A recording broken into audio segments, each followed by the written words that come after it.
Guys, welcome to episode 2 of my Everton career mode, and as you can see, McCarthy will be missing the first matchup of this episode against Arsenal with that bruised shoulder he suffered against Leicester City. So I mean, we've really been hit by the injury bug already. Of course, that big Coney injury for 4 months from just a training knock, it was huge as well. But definitely have to try to get by here in this matchup against Arsenal. Definitely a tough one at home, and Gareth Barry will be stepping in for McCarthy. So we'll see how the veteran does in his place. Of course, McCarthy and Gibson were the midfielders, the two defensive midfielders in the first matchup. Of course, Arsenal has a very good squad, but actually Ozil, Welbeck are benched, and they have Dzeko as well as Cazorla. That's so much firepower, and of course it's Walcott, Giroud, and Sanchez making up that attacking trio.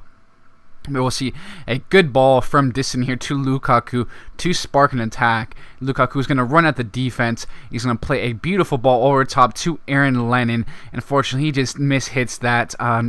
Really probably should have waited, took another touch on that and tried to put that in. But we'll see. We'll get another chance as the ball is going to come back to Lukaku.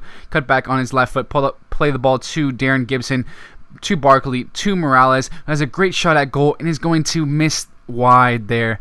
That's a huge opportunity. The goal was basically wide open, as you could see.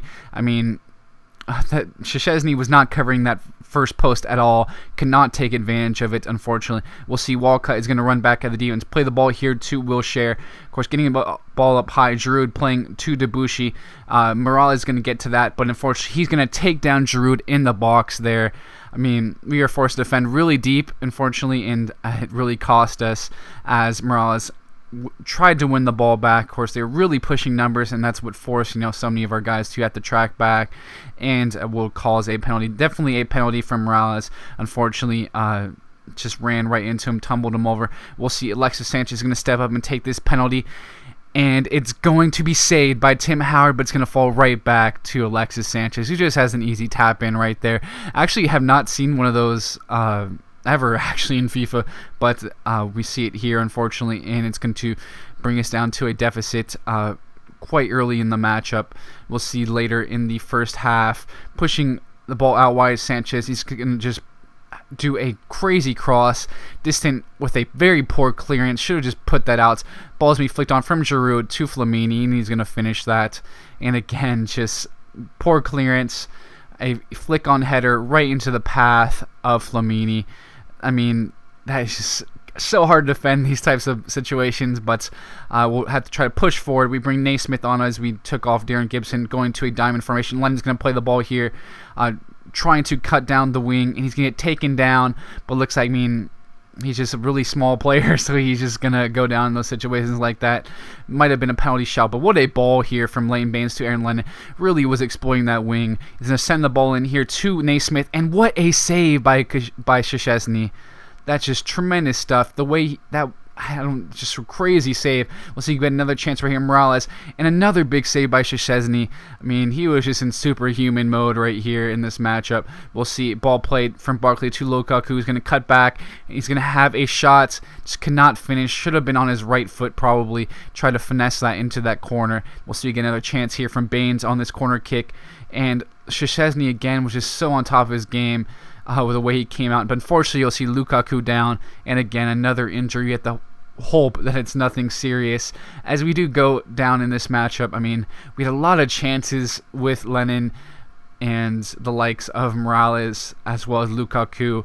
Really should have taken advantage of them, and probably would have gotten a draw if it wasn't for, some poor finishing, and due to the likes of Szczesny, and it's just an amazing game he had. We'll see. Lukaku is out for 3 weeks. That seems bad, but thankfully we have a gigantic break coming up, and the only match we have coming up is a cup match, which will be featured in this episode coming up. So in the next episode, we will actually have a home fixture against Chelsea in the BPL and our opening Europa League fixture. So it's actually a guy that was recommended by one of my subscribers, Dare Lumor, and Davy Selk plays for Werder Bremen, young striker, 6'4", has kind of that Lukaku build to him. And I mean, he just has a lot of potential. We need that backup target man in case anything happens to Lukaku. I really want to give him a go. So as you can see, he has great overall already. I mean, 68 is very solid, as you saw just a little bit a while back.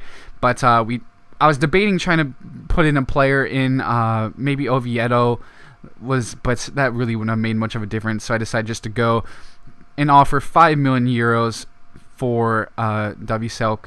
Definitely think he's going to fit in nicely, be great in our cup matches, and excited to have him on the squad. Hopefully he develops really nicely for us because, of course, he seems like a guy that could really, just change a game with his height, his ability, his pace, some very nice pace for his size as well.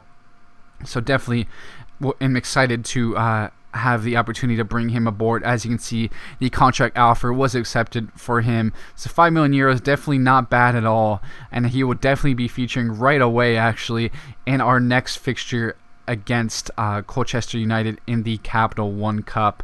And as you can see right here, just taking a look at his stats again for you guys, because I definitely think he is someone that a lot of people would enjoy using in career mode. As you can see, his pace, reaction, strength, attacking position.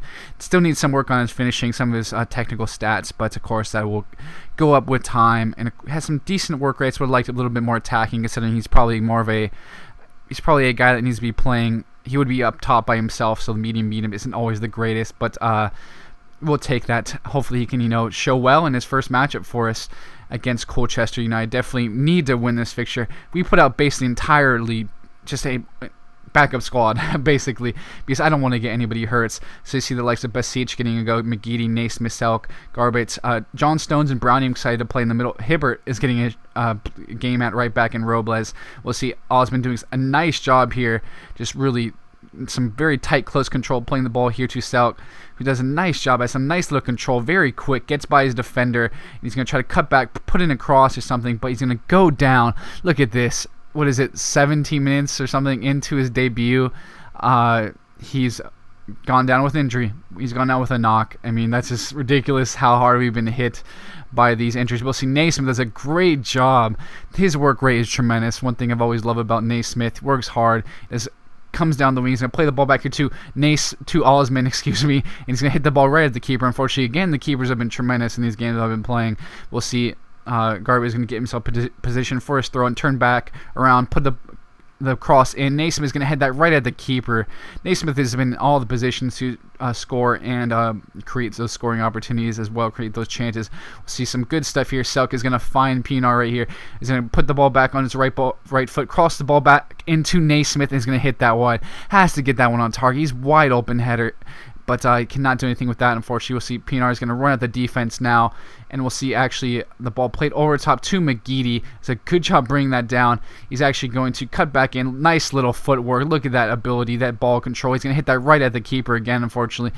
Actually might have been a decent save by the keeper. We'll see John Stones does a great job stepping up. He's going to put the ball into Atsu, who came on off the bench.